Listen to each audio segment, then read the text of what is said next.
Hello.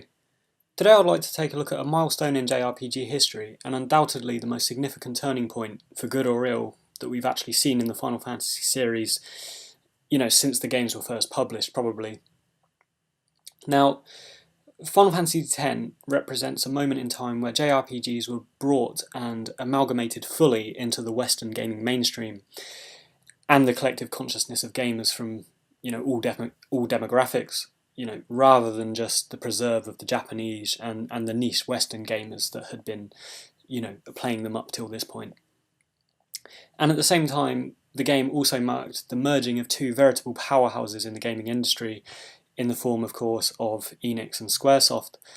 And many dissenters of Final Fantasy's current direction mark this as the turning point of the game, and the beginning of this downward spiral, as they see it, along with the departure of Hironobu Sakaguchi. In terms of chronology, this was also the first Final Fantasy to be released on the PlayStation 2, and so the modernisation of the gaming experience was actually quite monumental, from the graphics right through to the fluidity of gameplay. There was voice acting introduced, the music quality, and a host of other intricacies were sort of afforded by this new and updated system. Interestingly, this would also quite reasonably make it the first instalment of the Final Fantasy series to be played by an entirely new generation of gamers, and thus this would be their, introduction to the franchise. And this ties in with what I briefly mentioned in the Final Fantasy VIII video, wherein the perception of Final Fantasy as a series and what a given gamer constitutes as good in the Final Fantasy series probably depends quite largely on which game they were introduced to first, because of course, your introduction to a franchise, that sets the benchmark and the precedent for what you might expect or, rate another game by. So it would be hard for someone used to this slick style of Final Fantasy X to kind of go back and play 7 or 8 and see that as a comparable experience. And despite the fantastic character arcs and themes that are established in these two former games, these blotchy looking characters on a 40-inch HD screen probably isn't going to be that fun these days. Though of course, saying that, we do now have the Final Fantasy VII remake to look forward to, which I may well cover in another video, and I think there's going to be a lot of questions and controversies around that also. Anyway, back to Final Fantasy X. It's worth noting that these innovations in the game that I've kind of pointed out here doesn't necessarily equate to something being good, and it doesn't necessarily equate to this kind of being a good game because of these advances. And quite to the contrary, Final Fantasy X, through its virtual overhaul of how Final Fantasy games would go on to be presented and played from this point on, certainly stirred up some controversy with existing fans, and many to this day still don't like what was done with it and feel perhaps it should have been given a different non-Final Fantasy designation and title, much like Vagrant Story, for example. So, for my part, for a long time I was sat on the fence in this regard, and I never actively disliked Final Fantasy X, and I'd like to establish that I do in fact love this game. But I just felt, at least initially, that in some respects it was a weaker title compared to the previous, 3 games and, the kind of the SNES games before that.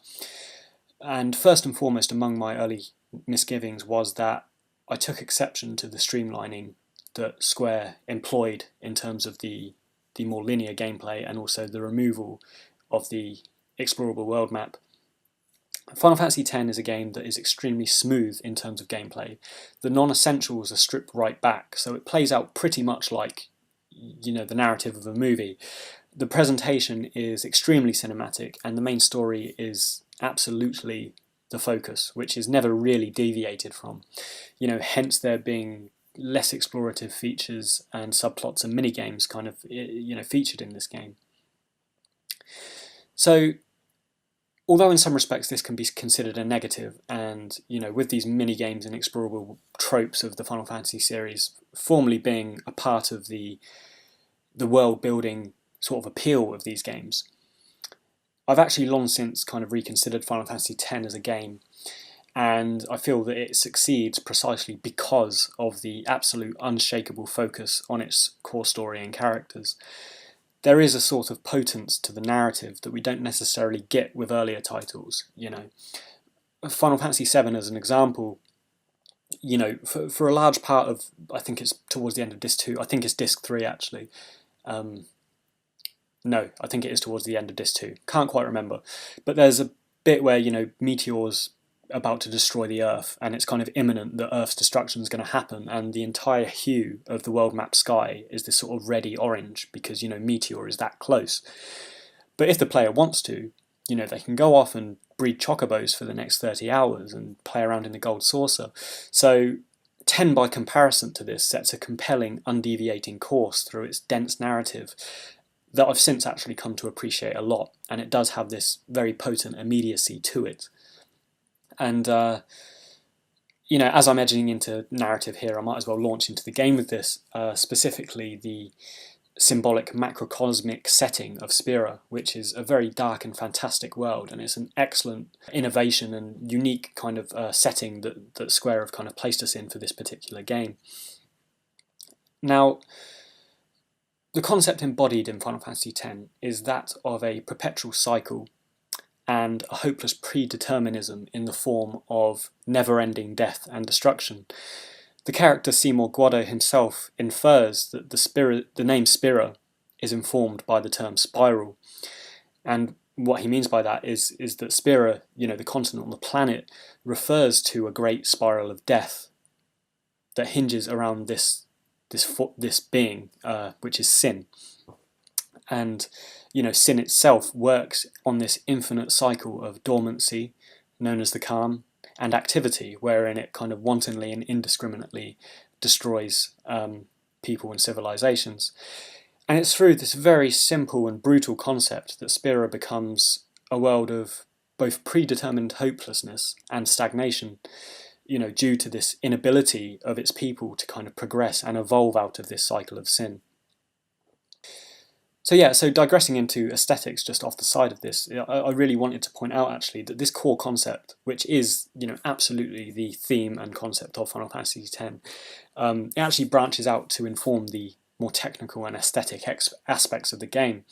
The sphere grid, for instance, which is how we kind of level up our characters in the menu. Being spheres, it has this kind of self-explanatory nod towards cycles, and this spherical cyclical nature of things, and the recurring use of spheres throughout the game kind of helps enforce this concept and the idea that everything in Spirit is on a perpetual loop. So when considered in this way, it's sort of a haunting setting and place to inhabit that is only assuaged by really the bright and fragrant look of the place that I'll go on to discuss later. So yeah, taking a step closer to this world, and how in such a hopeless setting a society can operate within it. Actually, no, let's take a step back, because I want to discuss Yu Yevon. This is something that we kind of established towards the end of the game, but a lot of people, it's like, what is sin? It's never fully kind of explained, that well until right towards the end. So this perpetual world of death is the work of an entity known as Yu Yevon. And this is a being that latched onto sin. And so we have an eternal state of summoning, which is, kind of sin being summoned by Yu Yevon and then kind of being destroyed, and it operates on that sort of cycle. And Yu Yevon, I can't remember if he's some sort of god or a summoner, but he's virtually invincible because he kind of exists through sin. And the reason that this is important to state now is taking a closer look at how the society operates within Spira and the cyclical nature of death. We have the church and the religious institution known as Yevon, which is obviously very distinct in its naming, because it's informed by the work of Yu Yevon. So Yevon as a church and an institution is really quite an interesting and well-developed aspect of this game, and it features in some really quite interesting kind of plot twists. As the dominant religion in this perpetually defeated society, Yevon informs the entire societal and life structure of Spira's inhabitants. It branches not only into the spiritual, but also the governmental and even the leisurely aspects of life, as witnessed by, the maesters Micah and Seymour attending the the Blitzball tournament at Lucca. So, almost every Spiran that we encounter throughout the game, from the maniacally devout, such as Waka, right through to the kind of moderates, and even the Crusaders, who sort of actively have disobeyed the teachings, are unswayably adherent and in respect, of the Church of Yevon. And the beautiful twist of this is that the church is corrupt to its very core, as we go on to discover later. A society being based around a corrupt church and what is essentially a lie creates not only a very interesting plot twist, but I think it's the way it's delivered as well. This twist is delivered to us in stages, conspiracy upon conspiracy. For example, upon meeting Seymour, who is a maester, it's blindingly obvious from the moment he opens his mouth that this guy is, going to be the bad guy. But what we don't fully comprehend until much later is how much the church is aware of Seymour and is itself behind the scenes a proponent of really quite evil doings, or at least amoral doings. Forbidden articles of faith such as the Machina technology is being utilised within its walls, and it's all delivered kind of remarkably well. But even within this, it kind of has its own kind of machinations going on. It's not so simple as to tar every priest of the church with the same brush, and that's kind of the beauty to it. If we take, for instance, Maester Micah, who is the spiritual leader of Spira and the head of the Church of Yevon, it transpires later that Micah is unsent, and this is actually alluded to quite early on, as Tidus notes that this guy should probably be retired. But Micah is quite an interesting character because he's not intentionally actively evil. He is, however, deluded by a very warped perception of the world in which sin and this cycle must continue, because the only thing the people of Spira have to look forward to is the hope of the next calm and solace in the church. So he in fact maintained his presence on Spira after his death precisely to try and oversee this status quo, and thus, in his own existence as an unsent, maintain this kind of worldview and this kind of stasis and stagnation in Spira that we come to inhabit, at the beginning of the game. By way of comparison, we have Seymour Guado's father, Lord Giskel, who we never actually meet, in life in the game. But he was made a maester alongside Kelk Ronso by Micah, and this was in an effort to bring together the various races of Spira and kind of establish this sort of equality across the world. Now, while relatively little is known about Giskel, it is known that at least on a societal and domestic level, he spent his life trying to pacify and bring together the people of Spira, of all ethnicities and demographics. Indeed, his son Seymour is the product of intermarriage between Guado and human. So Giskel doesn't seem the type of guy who would want to encourage the spiral of death, but rather someone who, by his actions in life, wanted to utilise the teachings of Yevon to encourage life, instead of death. So, that's really quite an interesting character, and perhaps, a nod towards good within the Church of Yevon. Next we have Maester Kinnock, and this guy is more classically evidence of a man who utilises his position for gluttony and self-gain. His demeanour and actions, and even appearance, are perhaps the most closely referential stereotype to what I perceive and many perceive to be the real-life counterpart to Yevon and the inspiration for Yevon, which is a popular image of the Catholic Church, particularly as it was, throughout the Middle Ages. Where Maester Micah genuinely believes hope, though baseless hope, is the only solace that the people of Spira can hope for, Kinnock, by comparison, declares without compassion that efforts such as Operation Mihen will never work, before they've even begun. And he even expresses a degree of disdain for those around him to have faith in these sort of things, and he's quite complacent about the amount of death that he knows that this sort of operation will bring. So Kinnock is evidence of Yevon's ability to corrupt. And although not much exposition is given to Kinnock really, a brief interaction between him and Orin hints that they once were friends, and so perhaps, we sort of get this impression that perhaps he wasn't always bad, but evidently a thirst for power has since consumed him. And combined with this selfish fear of losing power, Kinnock has been corrupted by Yevon. It's interesting actually because Seymour states immediately after having murdered Kinnock that he has relieved him of this fear of losing his power once and for all, which in a very twisted way is actually quite true. So the only other maester of note really in Final Fantasy X is Kelkronso, who along with Jiskel is perhaps the only honest and devout maester of Yevon that we actually find in this game. He is not only unaware that Seymour murdered Jiskel, because we find upon learning this he is visibly kind of shaken and troubled by this information, but the corruption of the church genuinely bewilders him. So it's safe to say that while Yevon is on the whole a corrupt institution and the people at the top are, shysters really, there are those who serve faithfully and believe wholeheartedly in the traditions and the teachings of Yevon and their ability to bring good.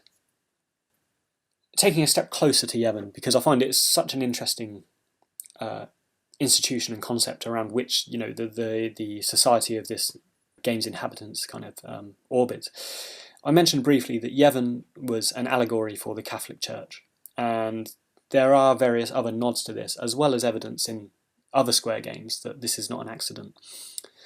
And by that I mean, for example, I mentioned when discussing Cypher in my Final Fantasy VIII clip that Square loves to posit Christianity as an antagonist. Whether this relates back to some deep-seated Japanese mistrust of the Christian institution from, when they were forced to open their borders and to trade and missionaries in 1853, or whether it's simply a symbolic convenience like naming their summons after Greek and Norse deities, I'm not sure. But Yevon is perhaps the clearest utilisation of the Christian religion, and more particularly the hierarchical structure of the Catholic Church that we've actually seen in any Final Fantasy game to date. The Crusaders, again, and the Crusaders are the faction, of course, that fight in the name of Yevon.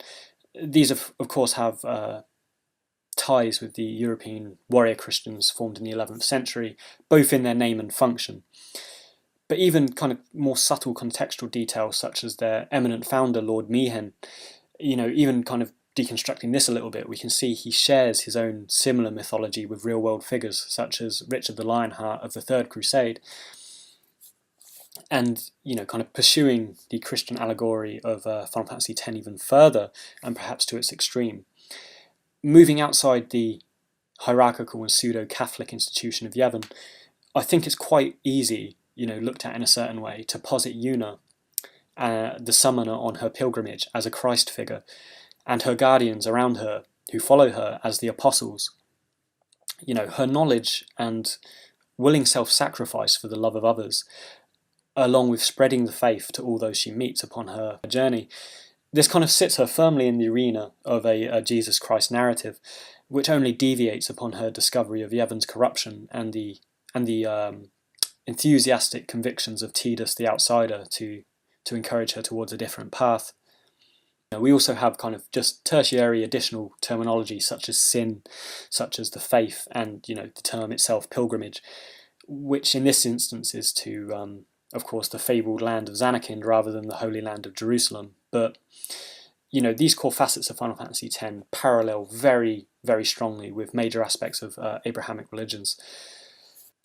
But of course, although this is probably the strongest Final Fantasy in terms of its Christian allegory, like many other Final Fantasies, and as I briefly touched upon, there's many aspects lifted from other faiths, and they find their way into the narrative. So, for example, the unsent souls of Spira kind of manifesting into fiends and animals, for example, is closely related to stories we find in the Hindu Vedas. And I always found Seymour Guado, actually, and this is quite subjective, but I think there may be something in it. Seymour Guado, whose intent and purpose is to destroy Spira. That's his entire goal throughout the game is just destruction, so something else can be rebuilt and end the suffering kind of once and for all. I see this as an allegory for the Hindu god Shiva, whose moniker is Shiva the Destroyer.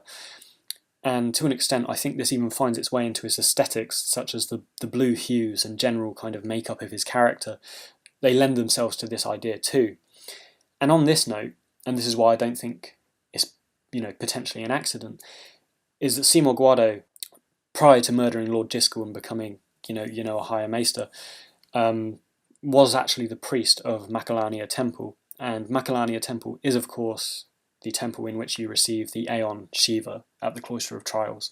So I think, there's certainly something in this, and perhaps more thought has gone into these connotations than we originally may have thought. On top of this, we of course have summons or Aeons, as they're known in this particular game, which take on mythological names such as Ifrit, Ixion, and Valefor. It's worth noting of the Aeons, actually, just digressing, that this is the greatest step Square has taken in terms of rehauling them since Final Fantasy VIII, and it went on to completely revise them in Final Fantasy XII. And by that I mean the characteristics and naming of the summons was more divorced from the conventions that we usually see in Final Fantasy. So where we usually have the Thunder God Ramu, or Odin, or Alexander, and Carbuncle, Final Fantasy X breaks this tradition and introduces summons very particular to the Spira setting, such as Anima, Yojimbo, and the Magus Sisters. And these work really well to this end, and I'm not kind of militant about the older Final Fantasy summons being kind of maintained. But on that note, I do also feel that it was important to maintain Ifrit and Shiva, as these are so familiar and so ingrained to the Final Fantasy franchise and series, much like Chocobos and the currency Gil is.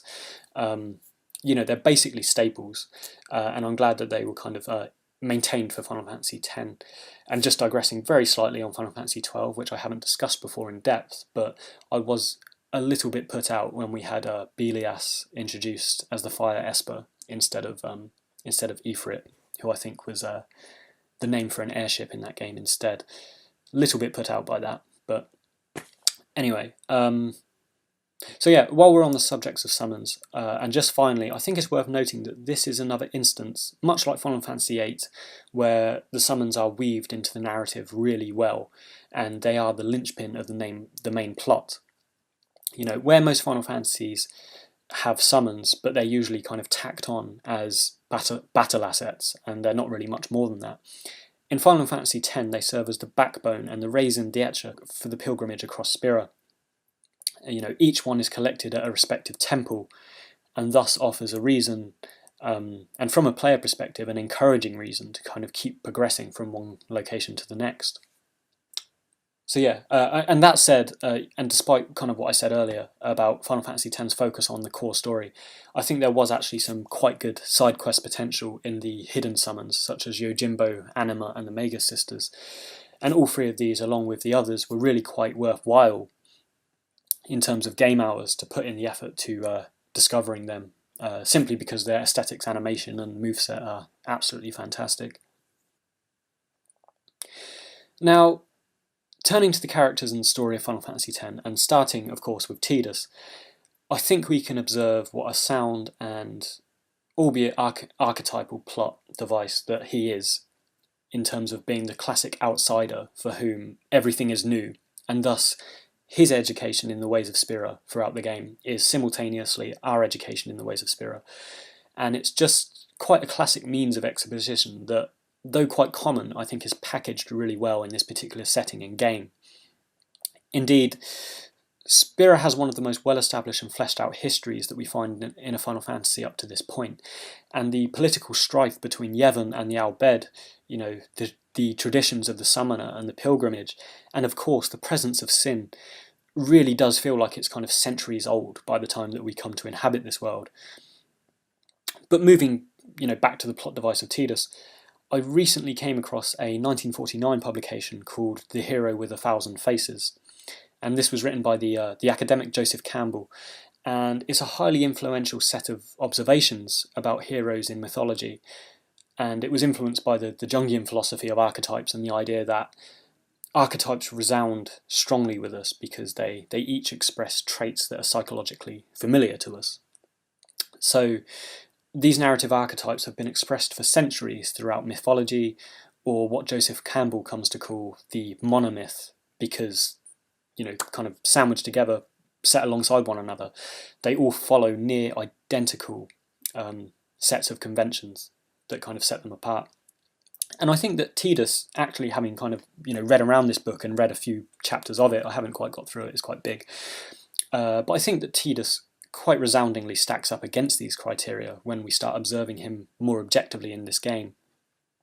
The first series of chapters in Campbell's book are underpinned by the subject he calls initiation.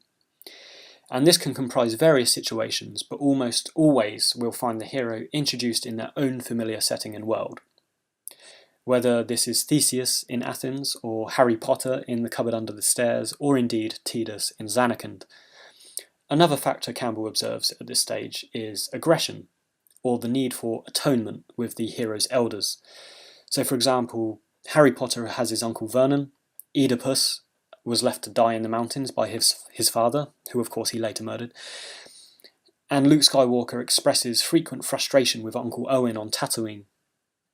And indeed, Tidus and Jecht, there is a very obvious animosity there, and Jecht is a frequently returned to subplot featured throughout Final Fantasy X that profoundly shapes Tidus's nature and the internal struggle that he has throughout this game.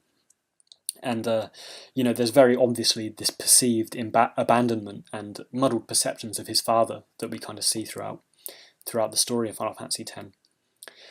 So the next stage of Campbell's monomyth is the heroes often and suddenly have an unexpected call to adventure. Harry Potter's letter arrives from Hogwarts, Hercules must complete his 12 tasks, and indeed Sin attacks Zanarkand, forcing Tidus into the realms of Spira. And at this juncture, we have the second character archetype, almost always enter at this point, which is the wise old man or woman who is, kind of encouraging towards the hero. So in the three aforementioned examples I just gave, we have Hagrid, who helps Harry Potter get introduced into the world of Hogwarts. We have Zeus, who helps Hercules along his 12 tasks, and we have Auron, who, and from this point on, the story passes its first threshold into the brave new world. So, I could go on and paraphrase and make these comparisons with Campbell's book all day regarding Final Fantasy X, but I think these examples show precisely how the setting is established and how, in instances such as Star Wars, Harry Potter, and Final Fantasy X, the world is built for us because we find out what everything is through the education and the observations of the hero outsider. I also think it's prudent to mention that really, if we look at Final Fantasy X in a certain light, and this is of course purely my own opinion, I think it is in fact Yuna who is the main character around which this entire story hinges. And so we break away from the conventions of the monomyth at this point, if we suppose that Yuna's pilgrimage is the primary plotline, and Tidus is almost an incidental tertiary character who's brought along simply to fulfill Auron's promise to Jecht, which I think is a kind of interesting point for discussion, because in this way, the relevance of Tidus is actually quite minimal, and he is just the player's window into this world and these events that are taking place. But again, that's a point for discussion that I found quite kind of interesting. So, turning now more specifically to the characteristics of this relatively controversial and contentiously received protagonist, I think Tidus really actually divided the opinions of gamers almost as much as Final Fantasy VIII did, or Final Fantasy XIII did, upon their releases. There are simply some changes that are so radical as to be unpalatable to many conventional Final Fantasy fans, and I think that Tidus is a prime example of this. Now, just to start this preamble with a slight digression, I did find it quite odd that not a single surname is offered in Final Fantasy X, unless it's to denote a race, such as Seymour Guado and Kimari Ranzo. And the reason I bring this up is that if it wasn't outrightly stated that Jecht and Tidus were related, I just would not have made that connection. Taking a comparative observation with Squall and Laguna from Final Fantasy VIII, there is an obvious metaphor in their respective names, and also a strong similarity if we consider their appearances in Tetsuya Nomura's concept art. Jecht is practically a different ethnicity to Tidus, and if they at least had the same surname, and we were shown cutscenes from their respective timelines, but not told outrightly at first that they were kind of related, that could have made some cool guesswork for the player, But yeah, that's just an observation, and um, I did wonder whether there was a reason for the omission of family names, such as the dwindling population of Spira. Perhaps it doesn't warrant them in that world because there's so few people anyway. But anyway, just a digression. So Tidus is in many ways an interesting and almost unfathomable departure from the lineage of heroes that we have going back to Final Fantasy I. He's a famous, almost oppressively enthusiastic sports star who doesn't know how to fight and has the world at his feet. It's soon revealed, however, that through these recurring nightmares he has, that Tidus does have childhood abandonment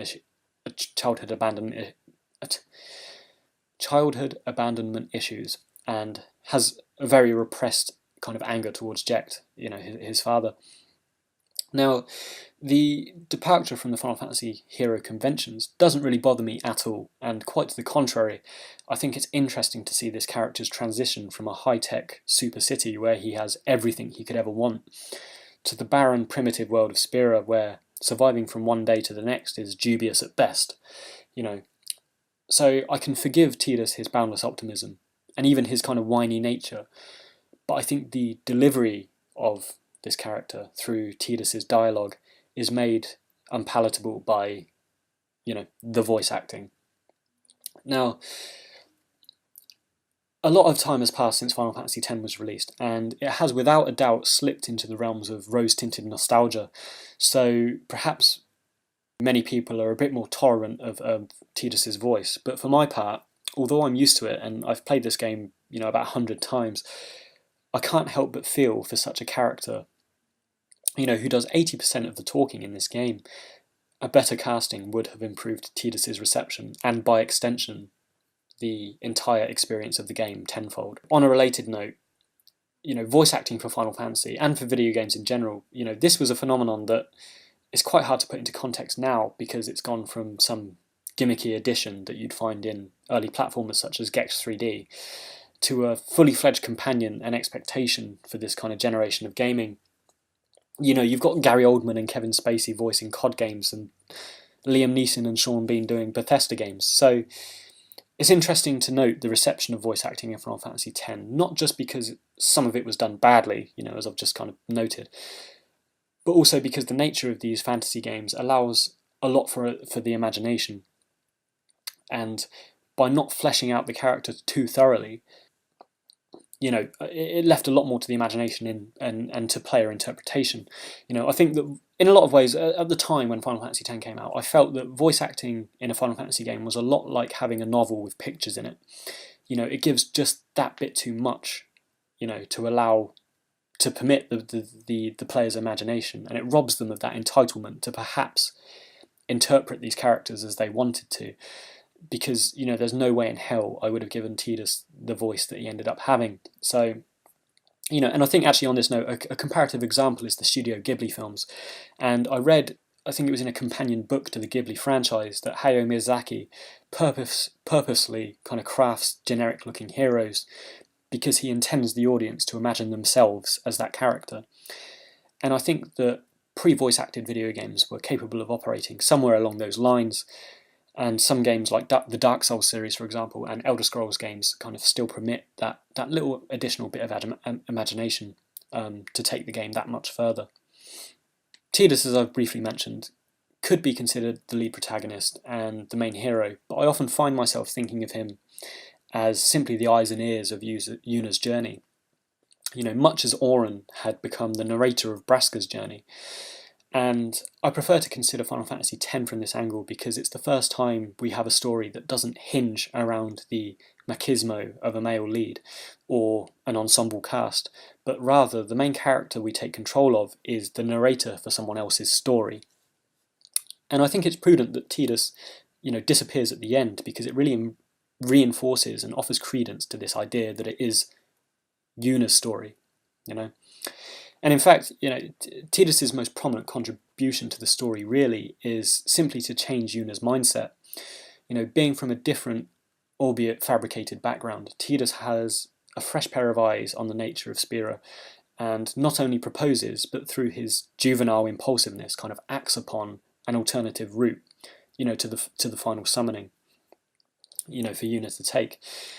And yeah, I mean, not to make Tidus sound even more irrelevant to the game's main story, but it is also arguable that an alternative to the final summoning was going to be Auron's proposition in the first place.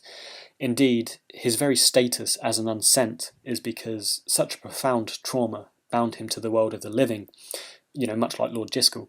And it seems Auron's discreet and unspoken presence throughout the game is to enact justice upon those who deceived him as society, from the Church of Yevon right through to Yunalesca and those that encouraged the final summoning at Zanarkand. So, really, the only indicators that Tidus might warrant some status as the hero are certain tropes, such as his having the most distinguishable and recognisable weapon in the game, which is, the Brotherhood, the Water Sword. As I mentioned when discussing Squall in Final Fantasy VIII, the significance of the hero's sword is as significant as the hero, in a lot of ways, as it signifies their prominence. But I would also immediately counter this assertion by noting that the sword never naturally came to Tidus in the first place. It was in fact a gift from Waka to his brother Chapu, hence the sword, being called the Brotherhood. And once again, it's almost simply incidental that Tidus happens to come along and sort of inherit that from him. I'd just like to refer back to the monomyth quickly, and also Oedipus, who I touched upon briefly earlier. It's interesting to note that where Oedipus winds up killing his father, it's safe to say that Tidus' own personal plotline, regardless of whether we consider him the hero or the secondary hero or whatever, I think it's prudent and interesting to note that his personal plotline comes to a closure when he himself also kills, his father, because of course Jecht has become Sin. In fact, if we unpack Tidus from a more psychological standpoint, it posits him firmly in this Freudian Oedipus complex. If we consider in the flashbacks how attached and jealously he wants his mother's attention, and how resentful he does eventually become towards his old man, as he calls him. So, to conclude, Tidus' contribution to this experience is that he's integral to the story insofar as the player's introduction, eyes and ears in Spira, and also that he assists in changing Yuna's mind about the final summoning. But I think even he himself, who frequently states, this is my story, is confused about his prominence in this tale, because it's Yuna's story.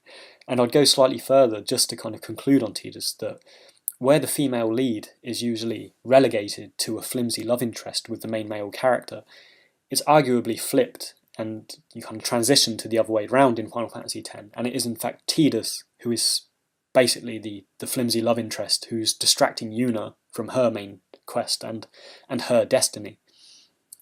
Now, moving on, I think it would be natural to discuss Yuna in detail. However, I would like to talk next about Auron. And the reason being is that Auron is the linchpin between these two worlds and these two characters that provoke, the story and Yuna's pilgrimage into this new direction. Auron traverses these two realms and in a lot of ways is almost the man behind the curtain pulling the strings, which is usually a trope actually reserved for antagonists such as, Garland in Final Fantasy IX. So we come to see Auron as someone who's not only fulfilling a promise he made to Jecht and Braska, which is really actually quite a slightly disingenuous reason for his accompanying them, but he's almost utilising these characters to help fulfil his personal vendetta against the Church. And that's not to say that Auron's bad or manipulative, but he is certainly a man who plays things close to the chest. And when you have impulsive juveniles such as Tidus and Yuna accompanying you, it's safe to say that you can't really tell them your entire plan open and honestly, because they probably go off and do something stupid or, preempt the whole thing and ruin it. Now, Auron fulfills the archetype of the wizened elder, but also epitomises the stereotypical kind of cool reserve and haunted past sort of character that stands alongside, Vincent Valentine, Amarant Coral and Shadow. But again, fulfilling a stereotype doesn't necessarily equate to something being bad or repetitive, and Auron is a favourite among many simply because he carries this disposition and this stereotype so well.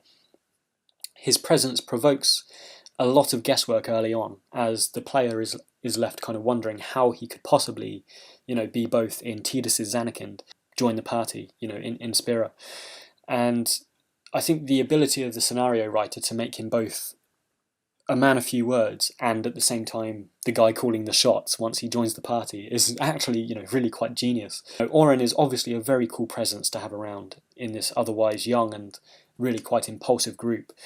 But what I like most about him is the maturity of his character when compared with his own backstory, that kind of transpires in spheres and flashbacks. It would have been very easy for Orin to simply appear as the stoic kind of grizzled elder of the group, but through these flashbacks we kind of see him as a young impulsive guardian for Lord Brasker, and how his stubborn adherence to the rules and regulations of Yevon is almost on a par with Waka. He is completely unreceptive of Jecht and recoils at the thought of doing anything against, or at least not looked upon lightly in the eyes of Yevon. And it's flashbacks such as these that make the plot of Final Fantasy X so compelling, because it takes a long time for the player to find out how Orin gets from that young man to the brooding old man that, if nothing else, is completely indifferent to Yevon, in the contemporary events of the game. The Orin we come to see is the result of years of travelling, planning, and embitterment as an unsent, and that's been packaged down and repressed into this very stoic, quiet demeanour. And it's actually really impressive, to think of how much Orin must be holding in, which his very presence in Spira, as an unsent, speaks volumes for. So I think as a character and as a plot, it's just all the more rewarding in terms of how this character is delivered. And ultimately, I think he kind of really holds this game together in a lot of places where we would otherwise just sort of have a main party of characters who, even kind of the more stoic, mature ones such as Lulu and Kamari, they in their own way still exemplify these moments of juvenility or indecision that it would be quite hard to put up with any degree of consistency. So finally, actually, just a note of Orin being an unsent, there are numerous hints throughout the game to this, which I didn't initially get. I'm sure many did, but I didn't on my first playthrough. So there are bits like Seymour asking him, "Why are you here?" And it seems kind of out of place in the context, and you're kind of left thinking perhaps it's a mistranslation, but that later kind of unfolds. And then perhaps slightly more obviously, which I still didn't get on my first playthrough, was where you visit the far plane at Guadasalam, and Orin refuses to enter, stating that he doesn't belong there. So yeah, I found that really kind of interesting, those hints, and I'm interested to know if anyone else picked up on it first time around, because I really didn't get it. So finally, just turning to kind of Orin's design, I think the aforementioned tropes of this kind of quiet, reserved character are packaged really quite well in his sort of pseudo Ronin attire, and it's worth noting that this overtly Japanese dress code inexplicably works really well with those sunglasses that he's decided to wear. And also, finally, I suppose we could consider this in the aesthetics, is the voice acting. And to contrast quite starkly with Tidus, I also think that the voice actor Matt Mackenzie does a great job in delivering Orin's kind of brooding dialogue, and it just fits perfectly well with every other physical aspect of this character and his backstory. So, in all, Orin is a fantastic contribution and integral character to the machinations of Final Fantasy X's story. He's responsible for bringing the two love interests and two worlds together, and bridging this generational divide between the absent fathers and their children. Moving on to Yuna. Now, Yuna is a character that's almost as controversial as Tidus in a lot of ways, as we find her at the beginning of the game. She's remarkably self-depreciating and shy about her gifts as a summoner, and what's expected of her. And true enough, it does go on to the extent that it's just quite fatiguing to listen to her bemoan herself. But I think, in defence of this, even though I personally didn't like it, I think in defence of this, it's meant to offer a degree of contrast with the person that she later becomes, particularly if we measure her self-assurance by the time, Final Fantasy X-2 comes around. Much like Squall in Final Fantasy VIII, who is emotionally repressed until Rinoa eventually kind of brings him out of himself, so too is Yuna, a flimsy, unconfident summoner living in the shadow of her father, until Tidus comes along and builds her confidence with this kind of relentless encouragement that he kind of brings to the table. So this transition of Yuna's personality, it does have a good payoff when she finally confronts Seymour at Macalania, and as she herself becomes more self-assured, she also becomes a lot more likable too, I think. Now, we kind of looked briefly at Tidus from a psychological Freudian perspective, but I think if anyone were to consider the Final Fantasy series from a feminist perspective, most of the games fall far short of offering something outside the confines of a traditional male-dominated narrative. But I think that Yuna goes some way to break this convention from her story, right through to the aesthetics.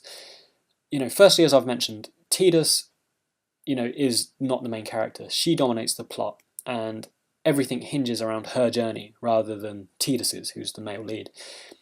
Secondly, she's not overtly sexualized or utilized in a romantic sense. There is obviously a love interest here, but rather than, that being the extent of her role in this game, she actually has considerably more depth and, again, is the main character around which, others may orientate themselves.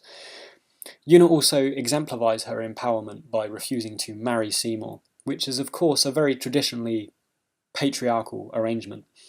And as she grows in confidence, she continually disavows and breaks away from expectations. And really, I think that Yuna is up there with Terror and Lightning when it comes to the very few female Final Fantasy leads who actually contend the status quo with their male counterparts.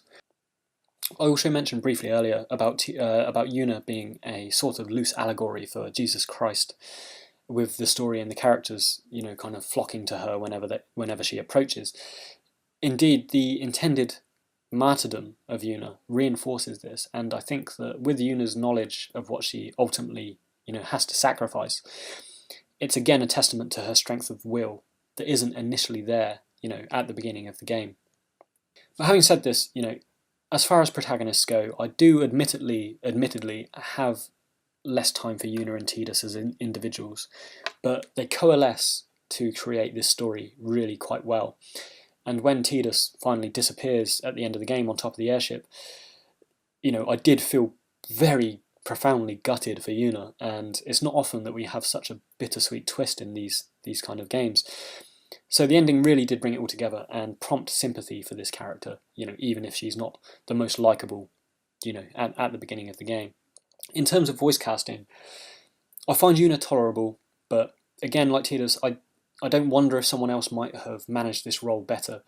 It's really hard to tell whether it's the wimpy dialogue that the voice actor's been given, or whether, it is the audio and the voice actor themselves that does this, but I'm very conscious of Yuna when she's talking, if you know what I mean by that, as opposed to Auron or Lulu, for example, who I feel that they flow quite naturally, and you're kind of listening to what they're saying when they speak, and you're kind of letting the story unfold, whereas Tidus and Yuna almost break the story because, you're paying so much attention to how fucking irritating the voice acting is. So yeah, that's my opinion of the voice acting for Yuna. But again, it's tolerable, and it doesn't detract too much from the overall feel of the game.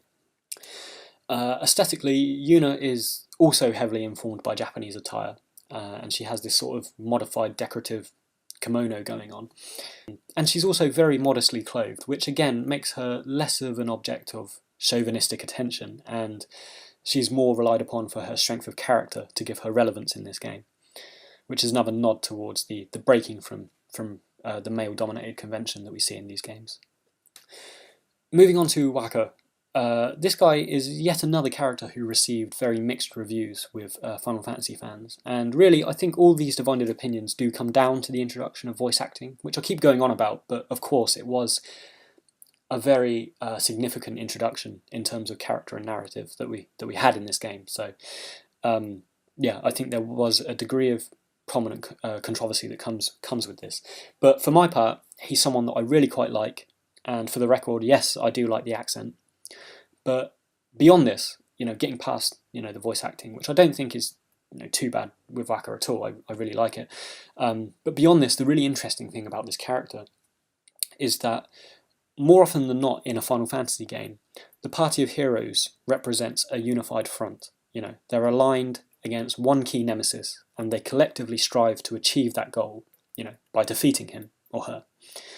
Wakka, on the other hand, represents the third dimension of this game, which I spoke about, right at the beginning, which is Yevon, And so the party are not divided simply into good and bad, but rather they are very muddled with faith towards the Church of Yevon, and this centuries-old means of conducting oneself, in this society of Spira. So Waka, for all his qualities as a loyal companion to Yuna and Tidus, is ultimately presented as a zealot. He is narrow-minded and blind to these kind of to the shortcomings of Yevon, and it creates an interesting rift between himself and the inclinations of the party, who kind of later decide to go against the teachings. And it also creates a very interesting kind of character arc with him, where he later has to kind of readdress his faith and the church as a whole, particularly after Seymour gets kind of introduced to the game to reveal Yevon's true face.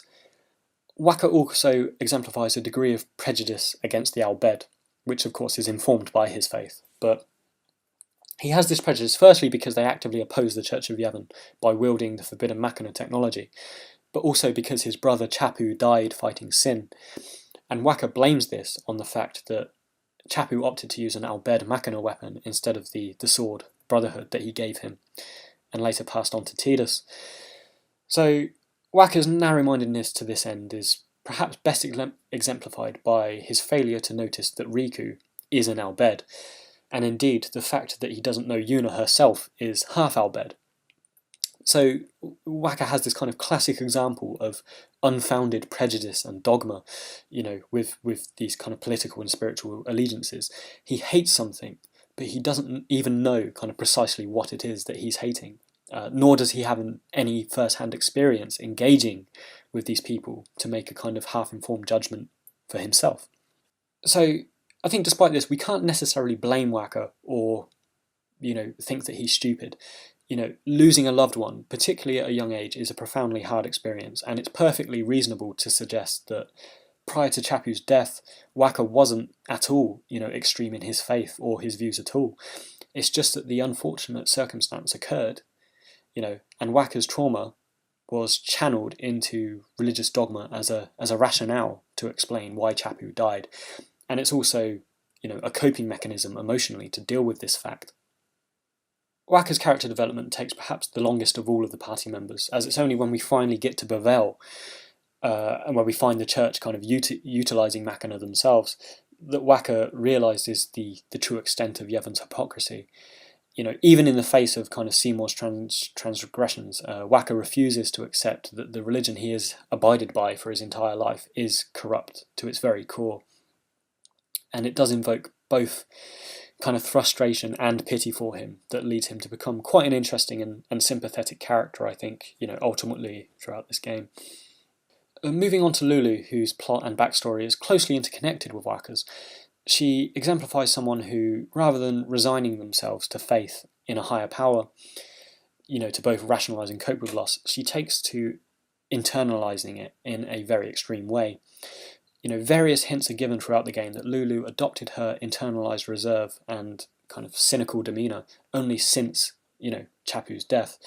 And I think we can assume that she adopted the quasi-goth attire as an outward display of mourning too, much like in the real-world traditions in continental Western Europe and South America, which is in part inspired by Catholicism again.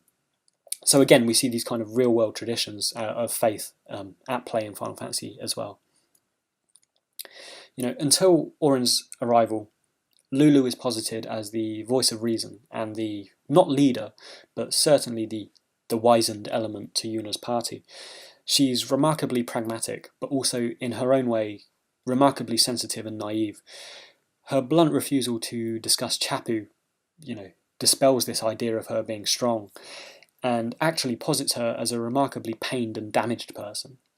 On the surface, she seems like a counterbalance to Waka by being logical and resourceful, but scratching below, the surface, we can see she's in precisely the same grief-stricken turmoil as Waka. She's just dealing with it in a very different way that makes it less obvious. And it is this looming grief that makes Waka and Lulu so interconnected, and in every conversation between them, there's a sort of elephant in the room that is much more than the memory of Chapu, but it is also the unconfronted grief that comes with that.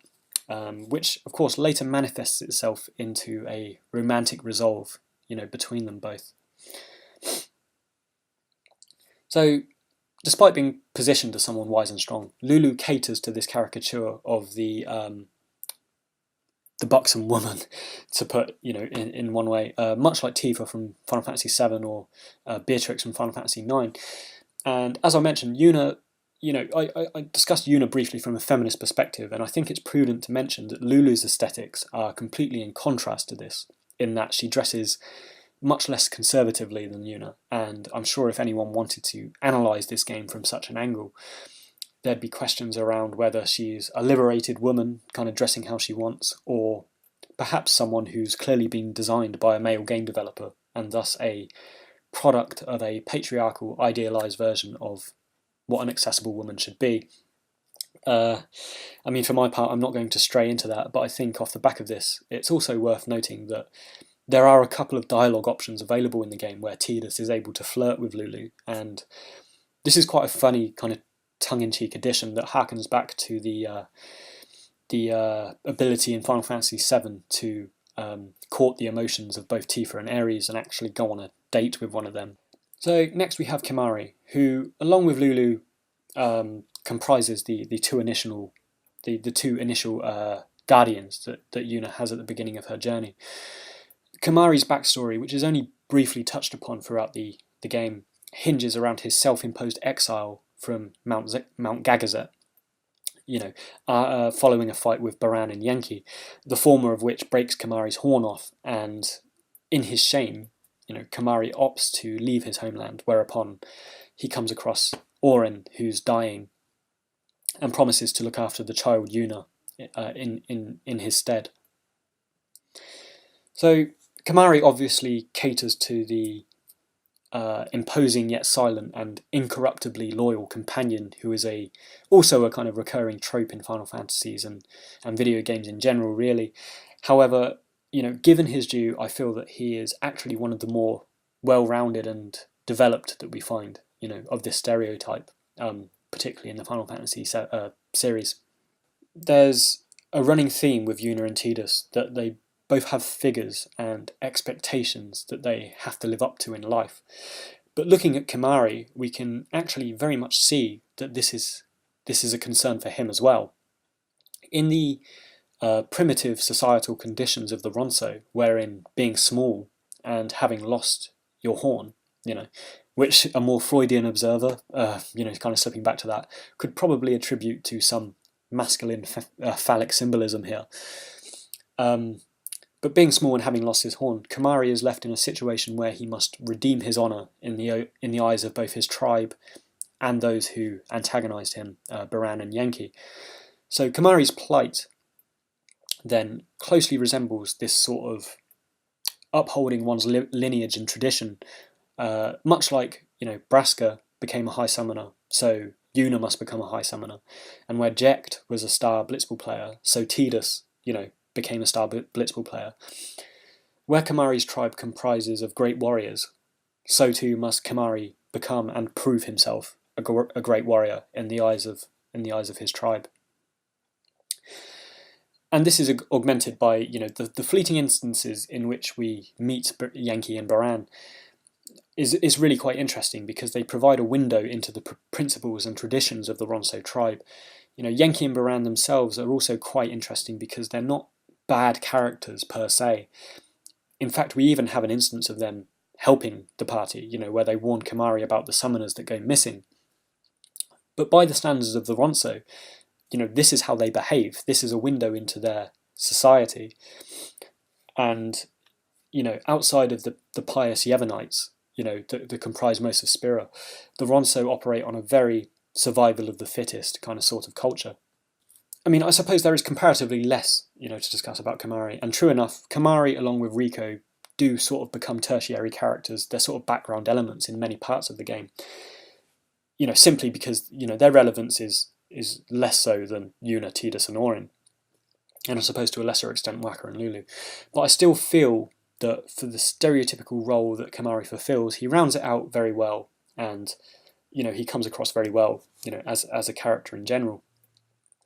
Finally, his voice acting and aesthetics synchronise very well, and though he is a creature, and a creature of few words at that, which is probably for the best, the few instances in which he does speak kind of work well with his general demeanour, and I think just make him a kind of good, albeit subtle, addition to the wider party at large. Now, last and probably least, we have Riku. Now, much like Iko and Selphie from preceding titles, Riku fulfills this sort of anime stereotype of the oppressively cute and optimistic girl child. And I don't generally mean this as an insult, but that from a very objective point of view, it seems to be the nature of this sort of character, and I'm assuming that they go down pretty well in Japan, because from the anime I've watched in the past as well, they seem to find their way into that medium too.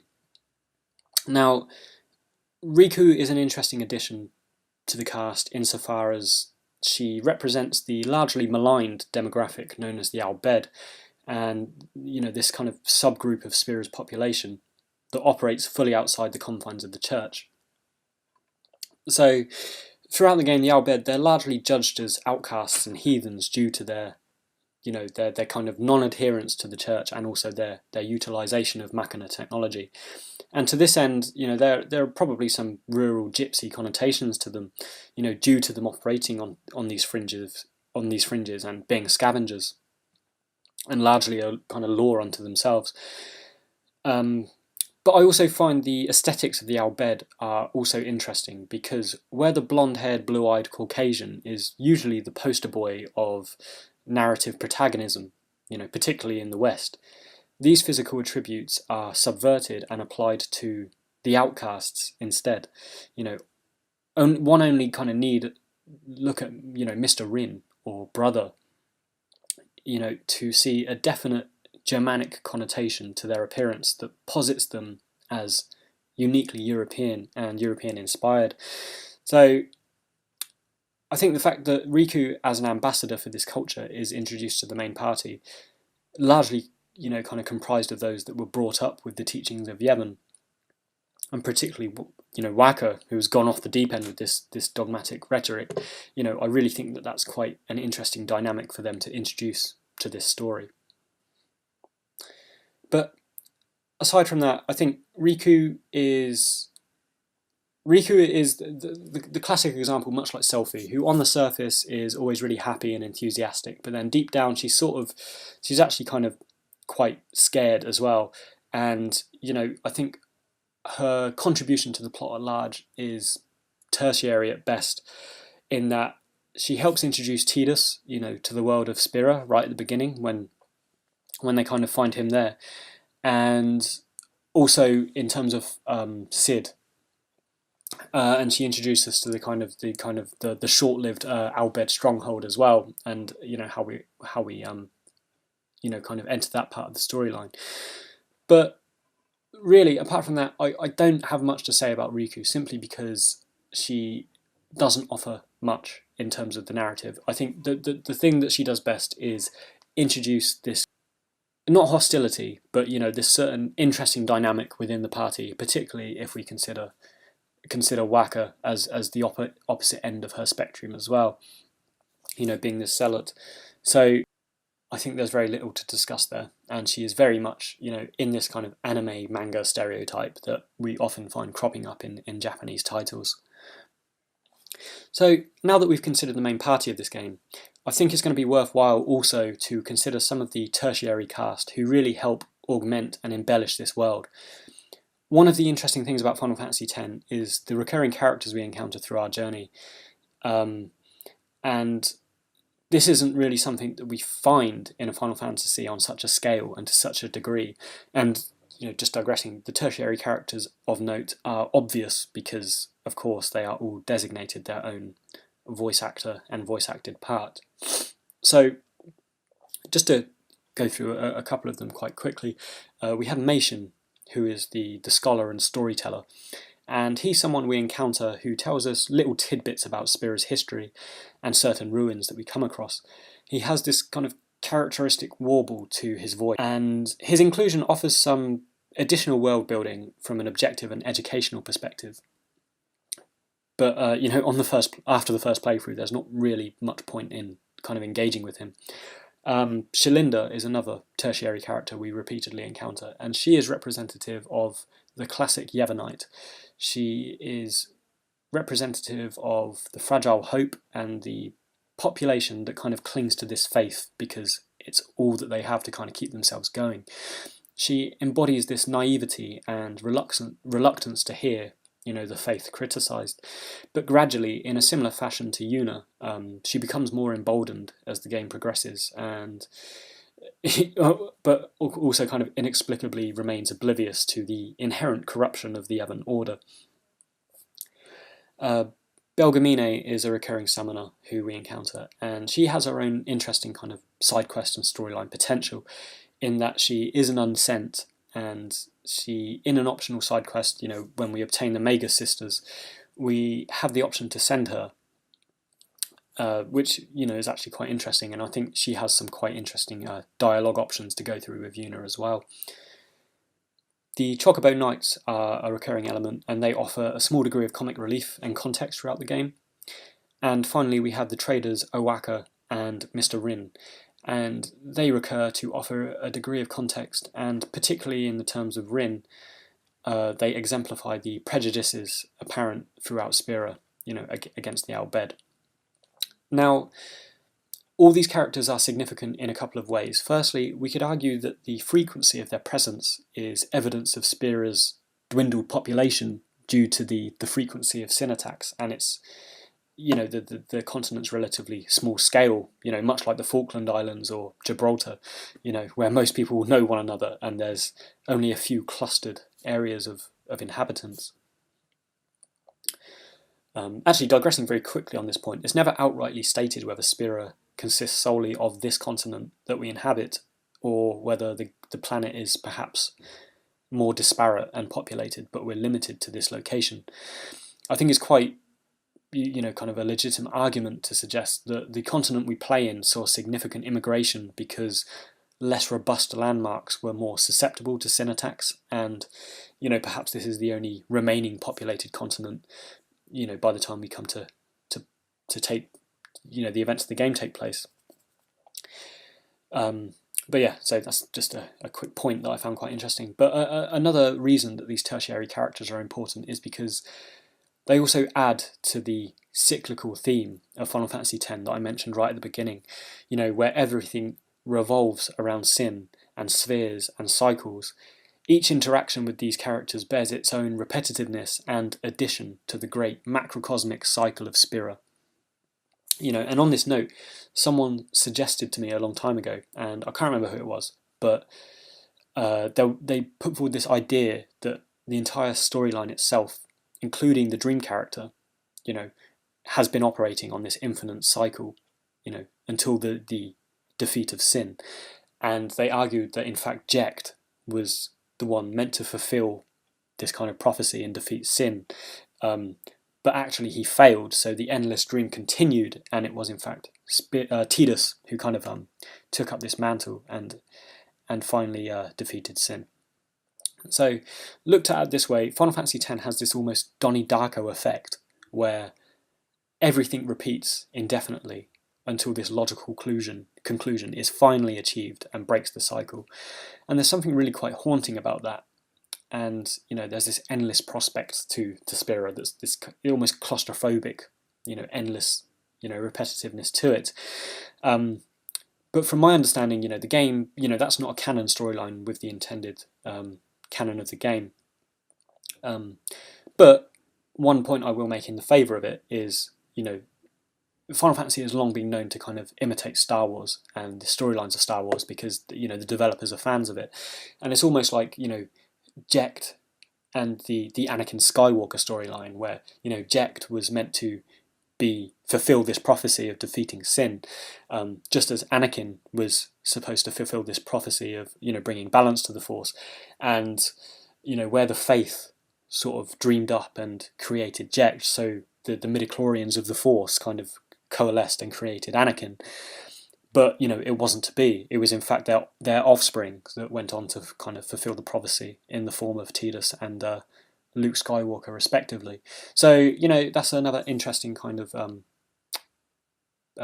perception that we could take on this game, and a viewport that we could kind of look at it from. So moving on from the characters and world and these kind of considerations, I think one of the main things that I've failed to mention that informs a lot of how we interpret Spira is the actual aesthetics of the world design and the society. There's a bright technicolor fragrance to the world that contends and contrasts against the dark and hopeless dispositions of its people. And in all honesty, after the comparatively dirgy and industrial feel of 7, the European futurism of 8, and the steampunk kind of medieval nature of 9, I was slightly surprised, and I think kind of slightly detracted from the game because of this artistic direction, at least initially. But I think it's defensible and definitely lends to the uniqueness of this Final Fantasy installment, particularly as a lot of what this game hinges around is memories and dreams. And with such a colour-saturated world in which these events take place, it's as if the entirety of the game is in this dream sequence, which the colours and the art style definitely kind of lend themselves to. The temples and villages such as Besaid and Kilika have an overtly Asian feel about them, and I think that's genuinely actually the inspiration that was taken from them, taken for them. And the painterly colours and the pattern work also reminds me of more tribal and prefigurative painting cultures such as the Incans and the Aztec empires. Even Nomura's concept artwork for this Final Fantasy utilises a much flatter colour palette with less depth and shaded detail applied, which allows these bright hues to dominate the style and the character design. So I think the Aztec and the Southeast Asian aesthetics work brilliantly for this game because the culture of Spira is more primitive and it's more spiritually orientated due to the limited technological and societal developments available, during these brief calm intervals of between sin attacks. And of course, the tenets of their religion that don't allow for technological advancement, by utilising Machina. So in all, there is a definite cohesion of the aesthetic world and the game world and the society, and it comes together remarkably well, in my opinion. So finally, I haven't discussed in depth kind of side quests, which I really think are good. And just to briefly note, Blitzball is a fantastic game, but I think the music is terrible for it. Blitzball is a great game, and it has a lot of kind of gameplay potential. I just think it kind of drags on a bit longer. The games don't necessarily need to be that long, or they could have been more action orientated, wherein your character doesn't freeze, when you decide to make a move, like the battle, the turn-based battle system does. I think they could have almost made it like FIFA, where it's a kind of action-based game. Probably would have made it more fun that way. I think the monster arena is also kind of fantastic, but I think that's evidence of how grindy and kind of difficult in terms of battles this Final Fantasy is when compared with its predecessors. And also, kind of getting the final weapons, the ultimate weapons, and getting the Aeons, all of this kind of combines to make really good, albeit quite limited, side quest potential that came together really well. Also, the battle system, can't fault it, actually is one of my favourite battle systems that was introduced in a Final Fantasy game, along with the limit break system, in which you can actually, at a certain point in the game, set which way your limit break charges, whether it's after you attack an opponent or whether you receive a hit from an opponent, and various options like that. All fantastic in my opinion. But I think I've been talking for a long time and they were great. I just don't think there's necessarily much point to kind of digress too thoroughly into them. But one thing that I do actually want to wrap up with before I kind of finish up with Final Fantasy X is the music of this game. And again, with the entirety of the overhaul of the way these games are presented and played, the music was also very different in that it was the first game in which Nobuo Uematsu took a backseat role, and the soundtracks and development were handled by a kind of a new team. And I think actually this really shows in the game, and I'm not saying that the soundtrack is bad necessarily, and I'm not kind of militant about Uematsu being the only purveyor of good Final Fantasy soundtracks, but I think there's a distinct switch in the memorability and the all-round epicness, of the musical accompaniments.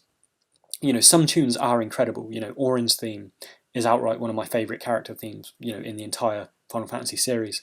There's a track called Hurry, which is also a great addition, as the intense action pieces often are. And there's a few others, such as Besaid Village and Jecht's theme, that really lend themselves to augmenting this world. And also Otherworld, which is a standout piece because it's the first time that you hear heavy metal and a heavy metal vocal track kind of played in a Final Fantasy game. But it also syncs up really well and augments the FMV sequence, where Tidus kind of plays Blitzwall, augments that scene really well. It's actually fantastic. But outside of these kind of few choice pieces, I think a lot of the soundtrack is just an airy dreamscape and sort of fanfare, sort of a compilation of tunes. And it complements the context of the game, but it does little outside of the confines of the game to embed, itself in the memory of the player. I mentioned in my short video on video game soundtracks that the genius of Uematsu and video game composers in general lies in their ability to create a piece of music that will not get tiring as it repeats throughout the level. No matter how long that video might be, that level might be. And I don't feel that can necessarily be said for Final Fantasy X soundtrack, in my opinion. There's pieces such as the Blitzball soundtrack and the Mi'ihen High Road and the battle theme that aren't simply boring or anything like that, but they are actively irritating. And because they also feature in relatively lengthy segments of gameplay, it just combines to make it a slightly unfun experience in these particular sections. So, to conclude on Final Fantasy X, I think we can consider it a unique turning point in Square Enix and RPG history, and it remains until this day a controversial installment to this series. My ultimate consensus is that it is by no means a terrible game, particularly as some kind of make it out to be, and it is in fact a pleasure to play, and I think it is actually one of the last Square games that we can truly say they invested time and money and kind of the personnel in creating this fantastically cohesive and well-rounded story, very well-developed characters, and I think just an overall fantastic game. Final Fantasy X has never been considered perfect, largely because of comparisons with earlier titles and the amount of innovations that it brought to bear on the player at once. But personally, I feel it is a truer and more conventional form of Final Fantasy than what has come since, and it should be celebrated for that.